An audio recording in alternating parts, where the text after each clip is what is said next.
But like most of the population is not going to dive into the weeds on the research. They're going to be doing the extreme lifting protocols. So what does the masses need to move the needle in the right direction? Because right now it's certainly not headed in the right direction. In modern times, I think we probably need to use modern stuff, so I think that, as much as I don't like all the different tracking, some of it drives me nuts because that's all people rely on. And then they're not like sciencing the body. It makes me sad. Really. I'd rather people not be so hooked into that. But then if they're not hooked into that, then the day gets away from them, and then the next day gets away from them, and so on. And they don't get their steps in, they don't get their movement in, their sleep starts to fall off because they're not tracking their sleep scores anymore, and everything just kind of falls apart. I've seen this happen with a lot of people. And when they have those metrics to look at often, then it's for some people it's helpful. And then they can say, okay, yeah, I was off my calories last couple weeks, I went off the rails and did A, B, and C. And so I think that sometimes those things can be helpful. But what I mean by using like modern technology is, and I'm not trying to just sell your product, but is to use a keto brick, use modern technology, utilize a steak shake, utilize a total carnivore shake, utilize some of these hydration items that are out there from various companies, because it makes things more convenient. And if we're going to beat and defeat obesity, I used to kind of think we need to beat it by turning the clock back. We need to go back to the basics and back to this and that. And yes, some of that's true. But I think that the more we can use modern technology, probably the better off we are, just because things are so sideways. And yes, we do need to recalibrate our taste buds, and we need to recalibrate our hunger signals. But for now, it's man, a lot of people really need these GLP-1s. People are in a lot of danger. People are in a lot of trouble. And I wish they didn't necessarily need these things, but I think that's just where we're at.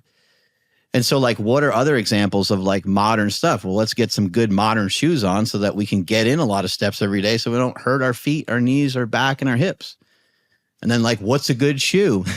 Have fun going down that rabbit hole, because that's a long story too. Everything's so commercialized and everything is for sale. So it makes it really hard. What's a healthy food? Shit, man. I don't even know what strength is anymore.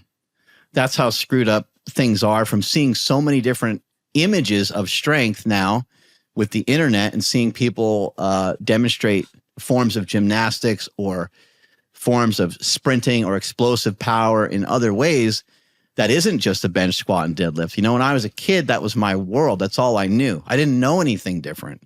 And now we have the internet, and you shows you there's completely other aspects of strength.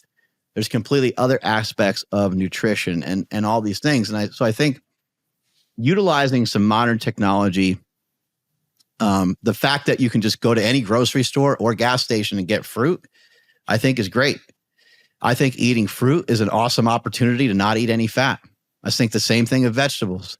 I think the same thing of very lean sources of protein, although some lean sources of protein are going to come with at least some fat. But for somebody that wants to go down that style of diet, that's great news that there's not any fat in some of these things, because they're lower in overall calories, and it's going to supply you with a nice amount of energy. And when you're eating fruit and eating whole foods, I think almost all of us can agree that a lot of the whole foods are critical. And that's a form of technology. That's the fact that it's at every grocery store is a thing of modern technology. The fact that you can just go buy chopped up chicken breasts that are in a package is a big form of modern technology. And so it would be great if people went and hunted their own food and stuff like that. But that stuff's not going to, we'll never be back. Well, never say never, but we most likely won't be back to those situations. And so I think we need to embrace some of these companies. Like my friend Ron Penna, he owns Legendary Foods, and they're trying to make these protein products that are like lower in carbohydrate and moderate to modest in the amount of fat that's in them. And he's trying to make them like 50% protein. Mm-hmm. It's like, man, if we make something that's 50, if I make a Pop-Tart that's 50% protein and tastes really good, it's like, how are you still going to be fat? You know, if someone can figure out shit like that, I don't think that's our only solution. I just think it's part of the solution, because then you get people to start to buy into other forms, other ideas of nutrition and other ideas of cleaning up their diet. They know they just can't eat a keto brick all day. They know they can't just drink my protein powders all day. They have to have real food that's going to encourage the body precisely on, you know, how much to eat and all these things. We need good amounts of protein to help lower our satiation and all these things. But I think modern technology is going to be a really key factor to kind of help us get out of the situation that we're in, because it's pretty nasty. Yeah, I think the technology will certainly help with the convenience factor. I think it has to be convenient for it to be applicable to the masses. And I would love to think, you know, from a purist standpoint, that people would be motivated to get their food from the right sources and, you know, put in some legwork to figure out where their food comes from and, you know, vote with their dollar in that regard. Because, I mean, me, like, I do that. I know a lot of other people do that. Like, you get quality beef from Piedmontese. Like, we care about that stuff. I mean, I'm in Northwest Arkansas, so I'm like headquarters of Tyson Chicken, and I see those chicken trucks driving all day long, and it's like, I don't want to support that with my money. Like, I want to find a local farmer rancher or hunt my own food or be self-sufficient as possible and help the local community. But I don't know that there's enough people that think that way to move the needle on a broad scale. Probably not. But I think too, I mean, like humans are motivated for vanity purposes, and I'm confused as to why more people aren't motivated to get healthy and eat right and be more active, simply by way of not wanting to look like a slob and feel like a slob. Because, I mean, morbidly obese isn't really attractive from a vanity standpoint, so I don't know why that hasn't motivated more people to move in the right direction. I don't know. And it's in everybody, you know, like somebody who's 400 pounds, they see someone who's in shape and they could agree with other people that that's attractive. And they also understand that they also understand that they don't, at 400 pounds, they understand that other people aren't going to find them attractive for the most part. You know, hopefully there's somebody for everybody, but you know what I'm talking about. It's like in our, you know, what's found attractive amongst men or what's found attractive amongst women, it's like embedded in our DNA. I mean, sometimes you look at your wife and because she'll say like, "Oh, that guy's hot" or something, you'll be like, "Huh?" Because like you and I might not be able to recognize it right away, but the women sure do, and so do guys. But guys are like, we're a little bit more carefree with how many women we might say are hot, because we want a larger pool of opportunity, I guess you'd say. But yeah, it is interesting because I think all of us have like a lot of fight in us. I actually think that all human beings have like a godlike feature within them. Like I think we have that much power. We have that much strength. It's just that like sometimes you got to get pressed up against the corner to really, and people have to be compromised. They have to really be compromised. You know, you ever have that buddy who's like, "Man, I don't know what I did to my shoulder, but it's just killing me and it hurts every week, every time I bench press." And you're like, "Hey, well, why don't you maybe just not bench press for a few weeks, rehab the shoulder a little?" And there they are. They're still doing the same thing over and over again. It's because their shoulder actually doesn't hurt enough for them to do anything about it. Like, "Oh, you should go to my buddy," and you give him the number of your chiropractor or your friend that does body work, and like, "Oh yeah, they fixed my elbow and they fixed my knee, and I went for like 3 sessions and it wasn't that expensive, and it, you know, kind of hurts, but it got rid of it."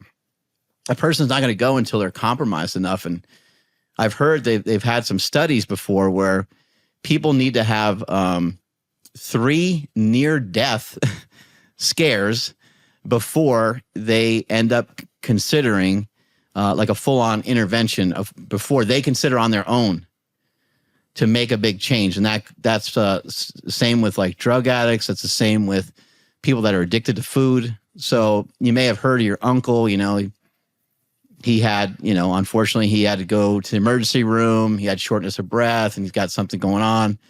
But then he never gets it checked out any further. He doesn't, and you could recommend stuff to him. You could say, oh my God, I listened to Peter Itia's podcast and here's like a bunch of things you can do. And he's going to have to get sick again. He's going to have to get sick again. And unfortunately, when it comes to something like a heart attack, a lot of people just have one and that's it. So you don't get second and third chances with some of these like life-threatening things that could be happening to us. So I think it's like, I guess people are so far removed from stuff that they don't know or remember, what it feels like to, do a couple pull-ups or hit a baseball when you're 7 or 8 years old, and how good it feels to run and sprint to first base, or how good it felt to, just play kickball in PE in school or whatever it might be. I think it's just people are like 20, 30 years removed from that, and now they're so big and they're in a lot of pain. And I think the kind of last thing on their mind is like, going to the gym. They understand what a commitment it is, and I don't blame them because it is a commitment. The gym is a real bastard and takes many hours of time for you to be able to get a lot of the results that you're looking for. And exercise seems very bleak.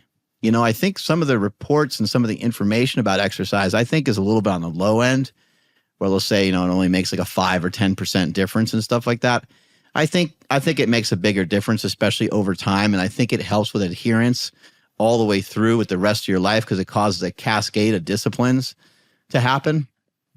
But I do understand why people don't do it, because they're still on the other side and it's just overwhelming. They're like, man, this whole thing seems completely overwhelming. I got to lift, and then I got to do like this special shopping with my food. And like you and I might say like, no, it's not really that way, but it is actually really that way. Like this is a massive overhaul. This is you changing basically everything about yourself, even though we're really just talking about food and really just talking about you changing out the type of pleasure that you're engaging in. You're still going to have pleasurable food. And that's why it's great to have options with diet, because you can do a keto style diet, or you can do a high carb, low fat style diet. And you can pick a flavor that you want. Like which side do you kind of want to be on? Or if you want, you could even be in the middle, but then you have to count calories all the time. And that might be too meticulous for some people.